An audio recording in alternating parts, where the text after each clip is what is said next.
Okay, record to computer. And I think we are on live. I'm always amazed when that happens. So I am. And we're live. We are live. I'm here today with the fabulous Bonnie Nicole, and Bonnie has shared in both books, Sacred Hearts Rising, Breaking the Sounds One Story at a Time, and Sacred Hearts Rising, Finding Your Wings. So I am very honored to know Bonnie. She is a fabulous young lady, and I will let her introduce herself. Blah, blah, blah. I'll let her introduce herself and tell you a little bit about what she's all about. So take it away, Bonnie. Hi, everyone. I am Bonnie Nicole, also known as a badass. I have the pleasure of meeting Brenda and being a part of these two books. I am all about owning your shame, ditching it, standing up, not staying down. I'm all about empowering other people to own their story and to just stop sweeping the elephant under the rug. It's time to start talking about these issues that people don't want to talk about, because the more we don't talk about it, the more it happens. The more we talk about it, the less it's going to happen. No, I agree. Awareness is key. How many years that I went, and you yourself went, without saying a word because of guilt, shame, fear. And since I've shared my story and I've helped other women share their stories, it has become more of a focal point. And I think that is the biggest thing. And I mean, we have a long, long way to go for this, change the world. But, if you take one step at a time, you eventually get to your destination. Well, the thing with abusers is they think that we're all powerless.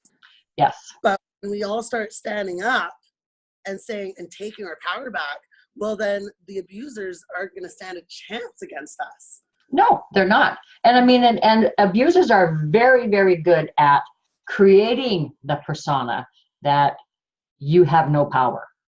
They're very, very good at threats and manipulation, coercion, whatever it is that they have to do to keep you silent. They're very, very good at it. But what they don't realize is that we do have a backbone. Yeah. And we can stand up. Yeah. And we can shed all of their secrets that they heap on us so lovingly and break the silence. And when we do that, man, everything else shifts. And you know that for a fact. So when when you shared your story, what has happened to you since you've shared your story publicly in a book? A lot of people have come to me with their stories. Not all of them are ready to share it within their families, but they feel safe talking to me about it. And just having that happen is giving them a little bit of power back. It's making them feel important again. And that's huge, I have a really big following of people that, it's almost like I'm a therapist. I'm not getting paid for it, but it's great that people feel comfortable coming to me because I've unloaded my story, that I'm giving them a place that they can also do the same. And, even Alexis, watching her grow, as a person, that's all, it's not me, but it's part of me, and then people watch her, and then it's like this effect where more people and more people and more people are ready to stand up and own their story. And that in itself is worth it. Oh, true. I'm the same way. I have lots of people that will come to me and share things. And I've always said, not everybody wants to put their story in a book. I mean, just the crazy one. It is, an extreme way to do it. But for some people, it's the necessary way. Because when I had told, people a little bit about my story, it was just a small step. My world changed when I published it in a book. Because now there was no hiding, there was no taking it back, there was no, any of that sort of stuff. Like, I laid it on the line, just like you did. And for me, growing up, I mean, I got questioned a lot on, did it really happen? Yes. Do you remember it? Are you sure? Yep. And it made me question, did I make it up? Am I crazy? Yeah. That's quite the far-fetched story to make up. But then when other people came out from the same person, then it was like, oh, it must be true. And that's when I said, I'm going public in this, because I was put down for so many years. Yep. I'm not going back down anymore. I'm owning my story. And if it means I lose my family, then they weren't my family. No, and I agree. And that was the line in the sand that I drew also. And I said, you know, I had told my family, and they just like swept it underneath the rug, you know, okay, whatever. And they believed me, but they didn't do anything about it. And for me, that was not okay, because I'm sitting here carrying all of the scars and the wounds and the memories of the traumatic events, and my abusers were living their life and doing their thing. And I thought, you know, I don't think so. I don't think this is very fair. So when I broke the story, my family was not happy with me, as yours wasn't with you. And I thought to myself, what am I losing? Seriously, what am I losing? If they weren't there to stand up for me before I broke the story. What do you owe them? Yeah, Nothing. that's exactly it. Absolutely zero. So I applaud you from the bottom of my heart for breaking the silence around your story, and for helping so many others see the light that they can too follow when they decide that enough is enough, and they do matter, and they do have value. Because boy, for the longest time, I didn't think I had any value in this world. I was loath and pond scum because of my abusers and how everything had transpired. So yeah, it's an amazing journey when you embark upon it. Nobody knows what this chapter is about. So no, it will be interesting to see how people react when it comes out. Well, so with that tidbit, tell me in one sentence what your story is about. Overcoming domestic violence. Yeah. Finding your freedom. Yeah. Not being scared anymore. It's funny, 6 years later, sometimes I'm still scared to have a conversation, you know. Yeah. Sometimes you can't get away from your abusers. No, sometimes they live with you. And that is horrible in the fact that, you know, there is no escape. You know, you wake up in the morning and you see your abuser, and you go to bed and you see your abuser. It just doesn't stop. And it takes. And then sometimes you have a child with your abuser. Yeah, that's right. That's right. You know? And you have to decide when is enough. You have to decide, when do you matter in the world? Yeah. And it's not an easy thing to go through, that is for sure. But when you do go through it and you get through the other side, it is such a profound experience. Yes. Yeah. So what was your purpose in sharing your story, especially this one? I really struggled with not letting go. Not that I was like playing the victim role, but I sure like to complain about it a lot. Yeah. You know, I was filled with a lot of hatred, a lot. And we have a child together. And I've done really well with not talking poorly about him in front of our child.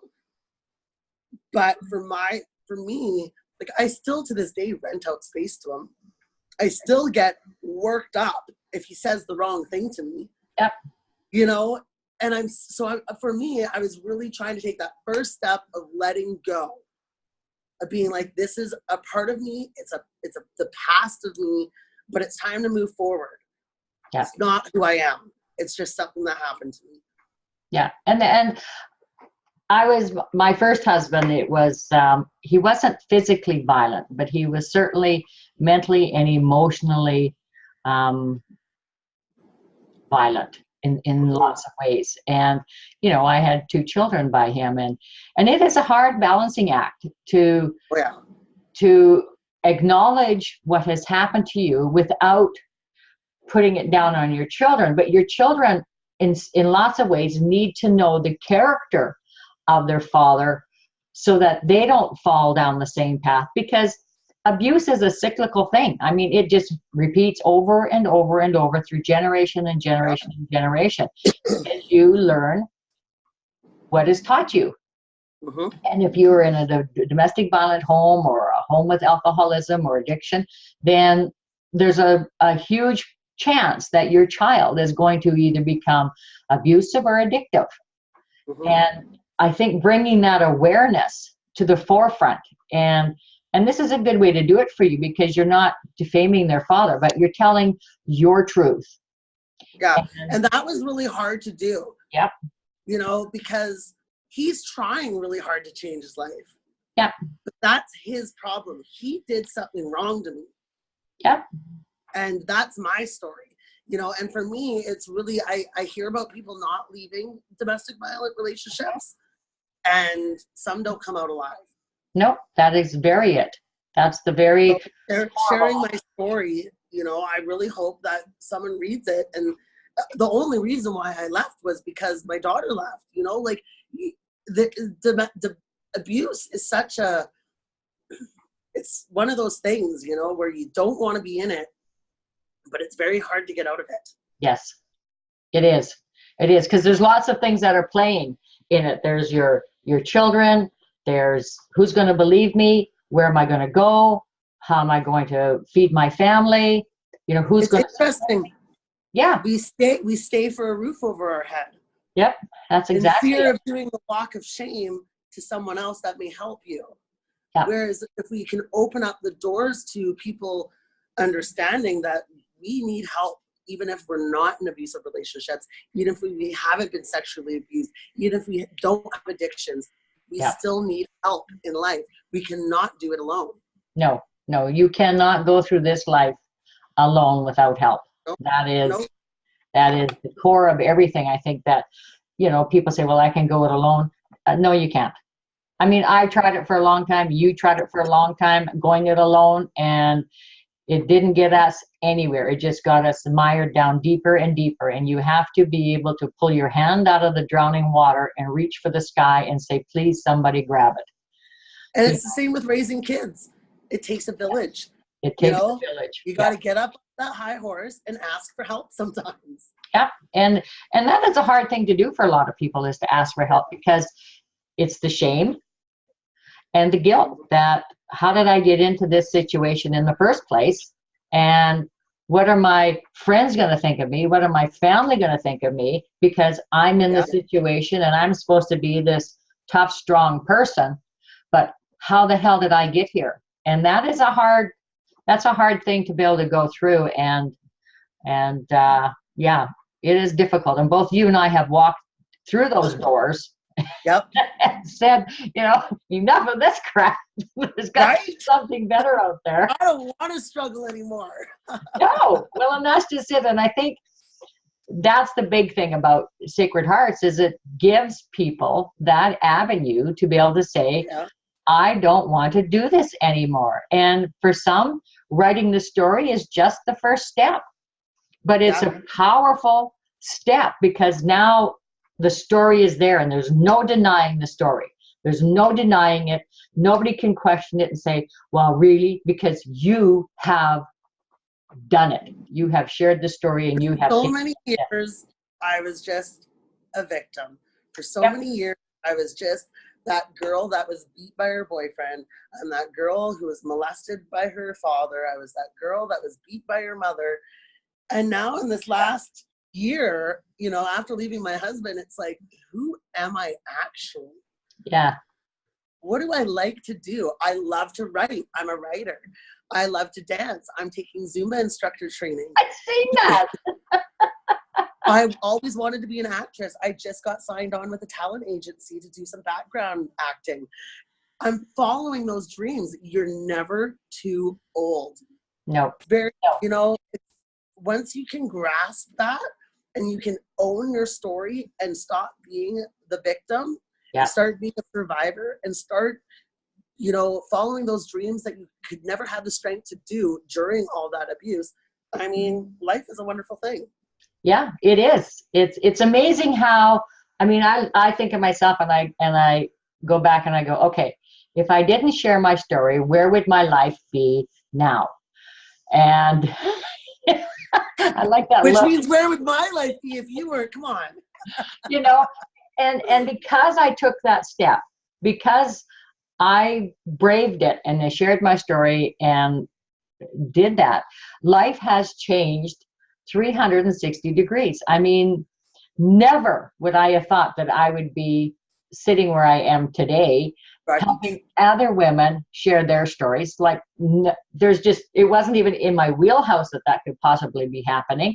You know, so you never know what will happen when you share your story, and to be open to all of those possibilities. It's incredible. Amazing. So with that said, would you recommend other people to share their stories and get it out of them? Absolutely. 100%. No ifs, ands, or buts about it. I don't care how deep, how bad, how horrific. You have to. Because if you keep it in, it's keeping you sick. Yeah. I've often said that if you cannot invest in yourself, how can others invest in you? Right. You know, right. And if you're not willing to invest in your own mental and emotional health, nobody else is going to look at you and say, gee, I want to invest in that person, because you are not valuing who you are. Mm-hmm. And that is the biggest thing, is invest in yourself. Like, you know, take that step. We all go to self-defense. We do yoga, or we do this, or we do that, or we go to the gym. And I'm not dissing any of that sort of stuff. Yeah. But do we ever invest in ourselves on a soul's level? Yeah, not many of us do. Not many of us walk that walk. And that is what we need to do, is to get people to invest in themselves on a soul's level, to break it, because this is a soul's journey that we're on. It's really amazing how many people support me in this and, you know, message me and say, like, I just want to let you know, like, wow. I mean, I wasn't expecting that.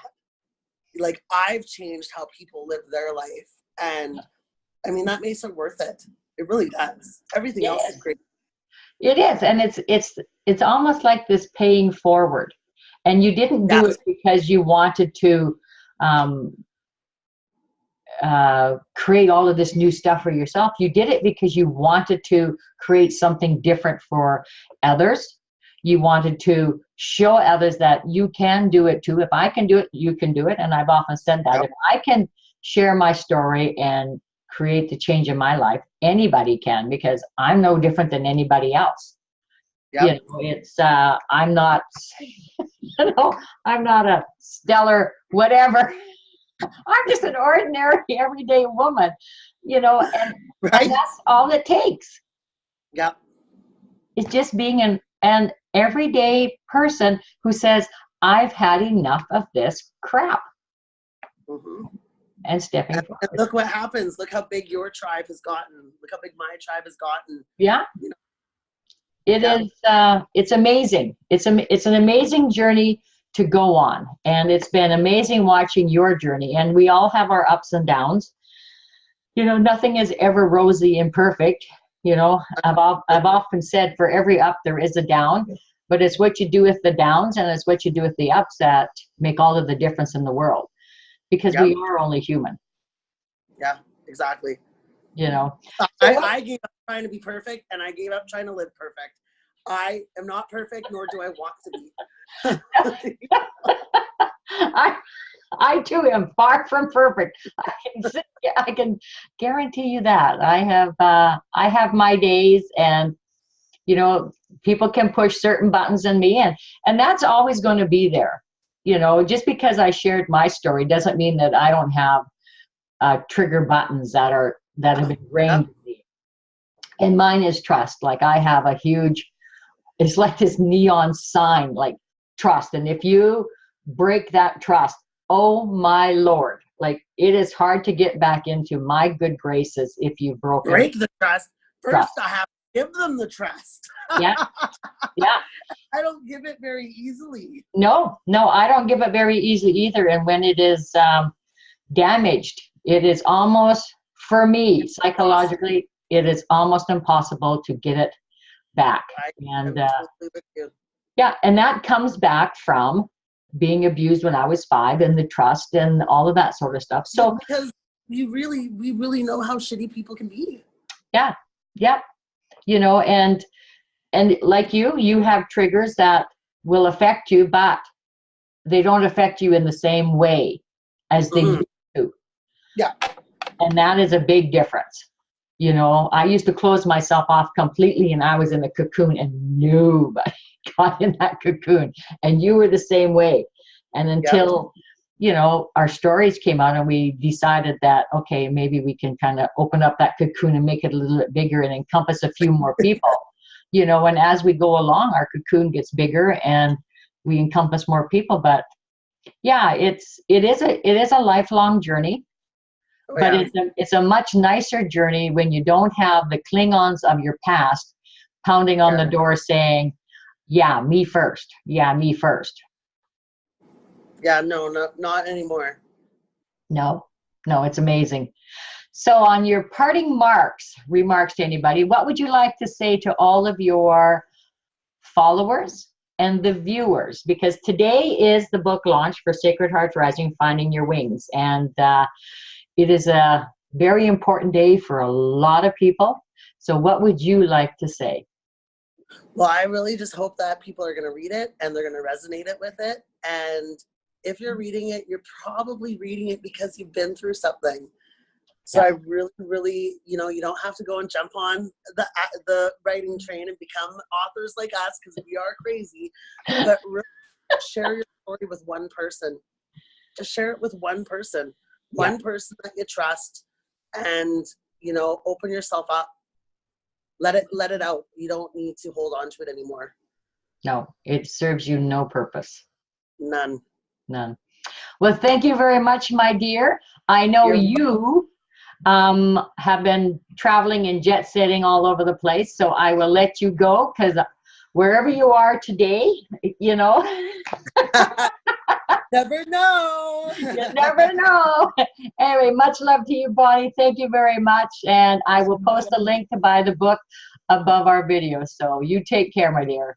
You too. Okay.